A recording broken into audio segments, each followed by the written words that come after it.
Alors bonjour à tous. Pour cette 6e ronde du grand tournoi d'échecs Tata Steel Chess, je vous invite à regarder cette partie qui a opposé l'ancien finaliste du championnat du monde, Fabiano Caruana, au jeune grand maître indien de 16 ans, Domaraju Gukesh. Alors il faut bien le reconnaître, pour Gukesh, c'est une véritable épreuve du feu ce tournoi. Il est opposé au top mondial, au meilleur joueur du monde, et il éprouve de sérieuses difficultés. Alors regardons cette partie. Fabiano Caruana, les blancs. Il ouvre avec le pion dame, il joue D4. Cavalier F6 joué par Gukesh pour contrôler la case centrale E4. C4, on mobilise le pion de l'aile pour contrôler la case D5. E6. Cavalier F3. La poussée D5, comme ça en cas de prise on peut reprendre du pion. Cavalier C3. Et fou B4, la sortie du fou, qui vient clouer le cavalier en C3 puisque le roi est derrière. Et cette position, ce n'est pas une surprise pour nous. Parce que Gukesh, il l'a déjà joué exactement la même position dans ce même tournoi, contre Anish Giri. Alors si vous n'avez pas vu cette partie, je vous invite à cliquer sur le lien ci-dessus qui vous permettra de la revoir parce que vous y trouverez certainement la plus belle combinaison du tournoi, avec une magnifique attaque. Giri d'ailleurs, avec les blancs, dans cette même position donc contre Gukesh, avait joué fou G5, il avait contrôle cloué sur le cavalier F6. Mais c'est pas ce que va choisir Caruana aujourd'hui. Caruana, il va dévier de cette partie en jouant dame A4. Échec au roi, attaque du fou. Donc si on veut pas perdre le fou, on doit jouer cavalier C6. Ici, Fabiano Caruana poursuit par E3. Bon, il constitue cette chaîne de pions, il libère le fou pour protéger le pion C4. Petit roc. Maintenant que les noirs ont roqué, le cavalier C6 n'est plus cloué. La raison d'être de la dame A4 est moindre, tellement moindre que Caruana va revenir en C2. Alors on peut se demander pourquoi il a fait cette étape de dame A4 pour revenir en C2 et provoquer la sortie du cavalier en C6. Bien c'est toute l'idée finalement. Avoir provoqué la sortie du cavalier en C6, ça a bloqué le pion C7. Et le pion C7 ne pourra pas participer au jeu, ni en venant en C6 pour défendre le pion central D5, ni en venant en C5 pour attaquer le centre blanc. Alors, bien sûr, le cavalier gêne le pion C7, mais on peut se dire c'est bien d'avoir le cavalier en C6. Mais si on regarde, il ne fait pas beaucoup de travail.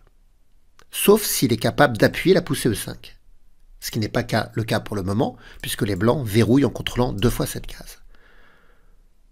Alors, Gukesh a joué ici un coup assez rare avec les noirs.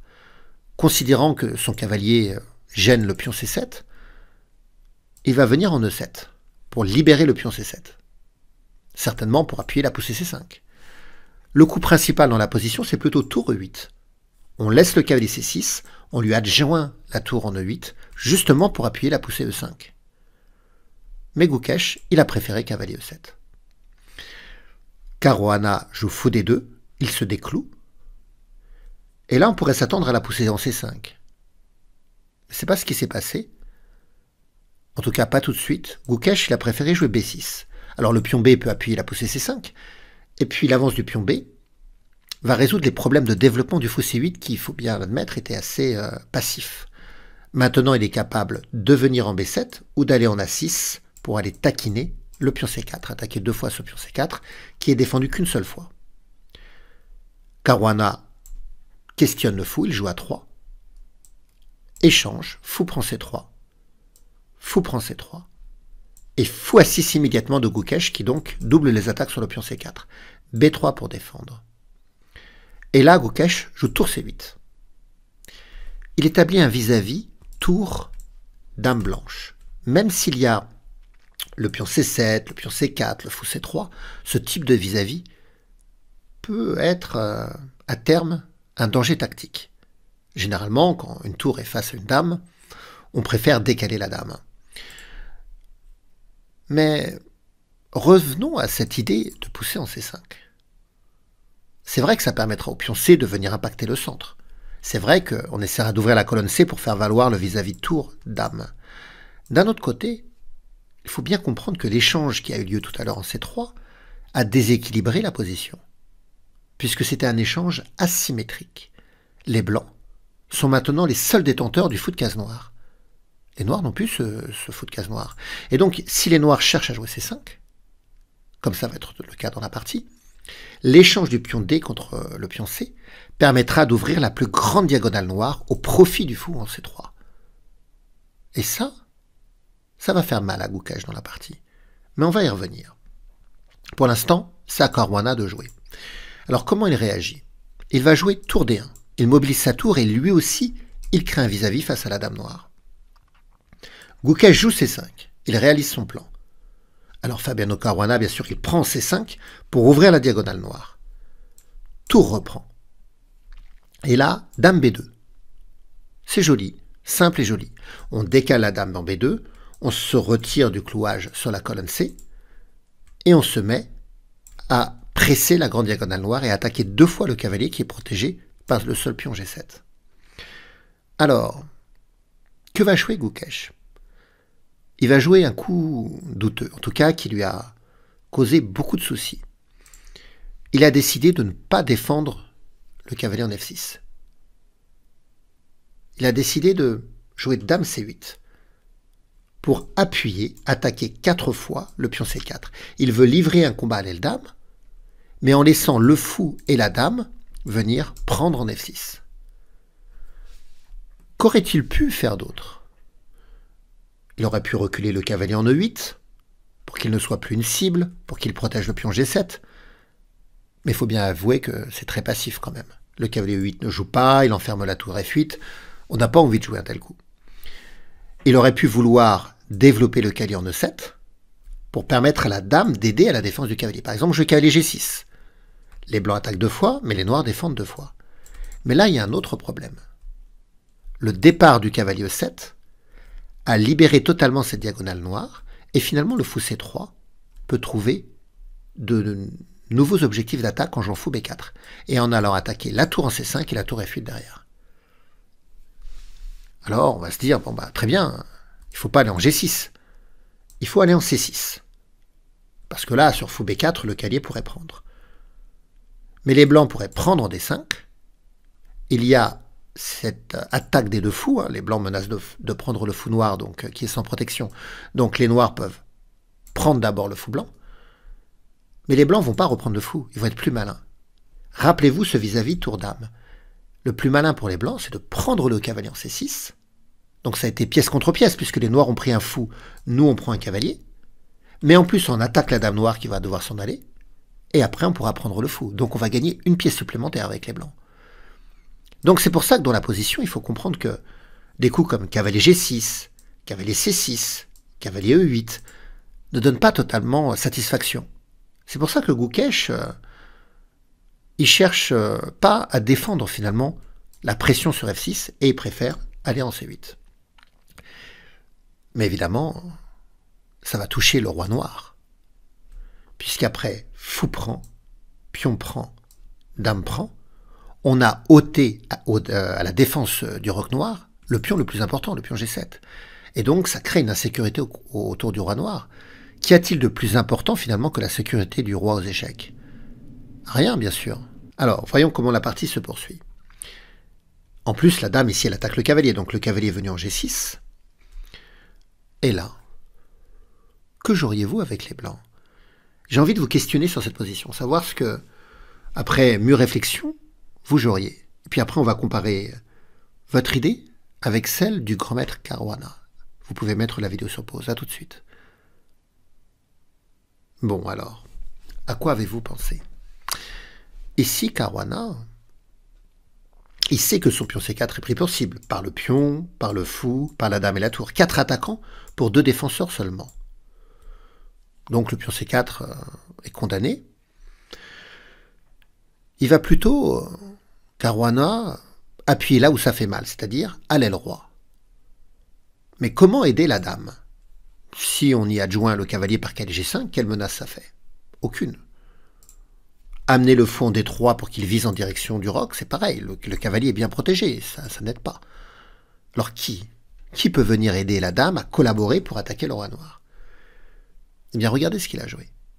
Il a envoyé le pion H, H4, magnifique, avec l'idée H5 pour déloger le cavalier, mais également de jouer H6 après, pour que le pion en H6 soit comme une dent du dragon pour appuyer l'arrivée de la dame en G7. Et fermate. Et puis l'avance de ce pion H peut permettre aussi à la tour H1 de se joindre à la fête en passant par H3, puis par G3 et se joindre à l'attaque sur la colonne G. Alors bien sûr, si on mobilise la tour, le pion, certainement le roi ne fera plus petit roc. Mais s'il y a un échange des fous à un moment donné sur la diagonale, si le pion C4 se ôte et qu'il y a un échange de fous, le roi peut aussi aller en F1 et en G1, il n'est pas obligé de roquer, il peut en fait, entre guillemets, roquer à la main, se déplacer lui-même, trouver la case G1 pour essayer de s'abriter derrière ce trio de pions. Alors les noirs prennent en C4, H5, on attaque le cavalier. Et vous comprenez, si le cavalier part, déjà je ne sais pas où il part, il n'a pas de bonne case. Et puis après le pion peut venir en H6, il y a trop d'attaques contre le roi noir. Donc les noirs vont jouer le coup intermédiaire tour F5. Ils ne sauvent pas tout de suite leur cavalier, ils délogent déjà la dame. La dame a reculé en C3. Là le cavalier il faut faire quelque chose, donc cavalier E7. Prise en C4. Et finalement le pion C4, sa défense est maintenue. 2 attaques pour 2 défenseurs. Les noirs ont joué F6 pour essayer d'obturer cette diagonale. Fou E2. La tour revient en C5. Triple les attaques sur le pion isolé C4. Cavalier D2, triple les défenses. Fou B7. Alors ça attaque le pion G2. Mais le pion G2 est difficilement comestible puisque ça exposerait à l'ouverture de la colonne G. Et d'ailleurs, ici Corona, il joue tour H4. Alors là, pas question de jouer fou prend G2, puisqu'il y aurait tour G4, attaque du roi, attaque du fou. La fourchette. Les noirs ont joué E5, cavalier E4, fou prend E4, tour prend E4, dame E6, et là, la dame blanche se retire de ce vis-à-vis, dame D2. Tour A5 vient attaquer le pion en A3, tour G4 échec, roi F7, et H6, voilà, on a cette menace tour G7. C'est une sérieuse menace, hein, parce que sur tour G7 échec, le roi serait obligé d'aller en E8, et on aurait dame D8 mat. Par exemple, si la tour noire prend, tour échec, roi E8, dame D8 mat. Donc, après H6, les noirs ne peuvent pas prendre le pion A3. Ils doivent parer à cette menace de tour G7. Et ils vont le faire avec cavalier G6. Et là, un joli coup de Caruana. J'ai bien aimé ce coup. Vous joueriez quoi, vous, pour essayer d'évoluer, de causer des problèmes dans la position? Eh bien, je vous invite à mettre la vidéo sur pause pour voir si vous trouveriez le coup, l'idée de Caruana ici. A tout de suite. Bon, alors, évidemment, les coups de joueurs de ce niveau-là ne sont pas faciles à trouver, hein, bien sûr. Ici, Caruana, il a avancé son pion en C5 pour libérer la diagonale du fou, mais également la 4e rangée pour la tour. On va voir que ça peut avoir de l'importance. En jouant C5, déjà, pas question pour les noirs de prendre du pion, puisque ça permettrait l'arrivée du fou, protégé par la tour, et il fait très mal le fou. Hein. L'attaque sur la diagonale va clouer la dame noire. La dame noire est perdue. Donc évidemment, quand on avance le pion, il faut reprendre de la tour pour que la tour aide la dame au contrôle de la case C4. Mais maintenant, la tour, elle n'est plus en A5. Donc elle a lâché la pression sur le pion A3 et elle a lâché la protection du pion A7. Et immédiatement après, Caruana attaque par dame D7 échec. Alors il y a eu dame prend, tour reprend échec, roi G8, et on s'empare du pion A7. Les noirs jouent tour C1 échec, roi D2, tour H1 pour aller éliminer le pion H6. Et tout à l'heure, on parlait de l'avance du pion C4 en C5 qui permettait de libérer le fou, hein, qui pourrait donner des échecs sur la diagonale, mais je parlais aussi de la libération de la 4e rangée. Et là, la tour blanche va s'en servir en jouant tour B4, avec l'idée d'attraper le pion B6 et de venir sur la 7e rangée collaborer avec la tour blanche. Vous savez, quand on a les 2 tours sur la 7e rangée, c'est très dangereux. Alors les noirs ont pris en H6, tour prend B6, tour H2, attaque G2, et tour B7. Et abandon. Abandon des noirs, abandon de Gukesh. Alors pourquoi il renonce à poursuivre la lutte ici? Malgré qu'il y ait plus de dames sur l'échiquier, la position est totalement gagnante pour les blancs par l'addition de plusieurs avantages.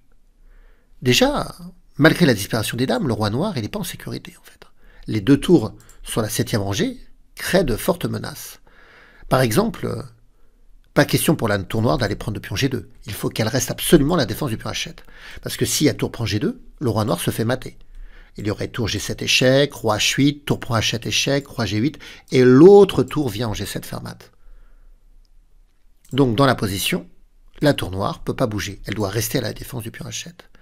Donc ces tours liés sur la 7e rangée créent des menaces contre le roi noir. C'est des tours très actifs, beaucoup plus actifs finalement que les 2 tours noirs qui sont passives. Ensuite, je vous ai dit que c'est l'addition de plusieurs éléments.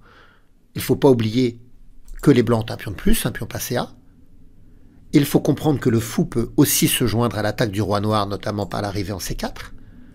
Il faut comprendre que le cavalier G6 est une mauvaise pièce, incapable vraiment de jouer.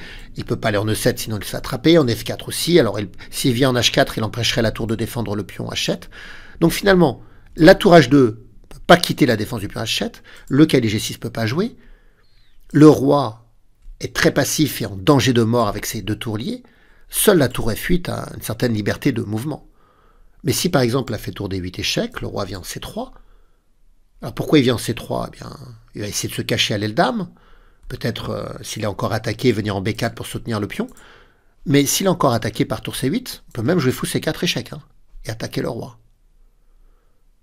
Donc ce type de position, c'est maintenant totalement perdant pour Gukesh. Alors évidemment, s'il jouait contre un joueur beaucoup moins fort que lui, il continuerait la lutte. Mais là, Gukesh, il joue contre Caruana, ancien finaliste du championnat du monde. Donc il sait que Caruana va trouver les coups pour l'exécuter. C'est pour ça qu'il renonce. Alors ça donne quoi au classement, cette victoire ? Eh bien, on voit que Fabiano Caruana colle en tête.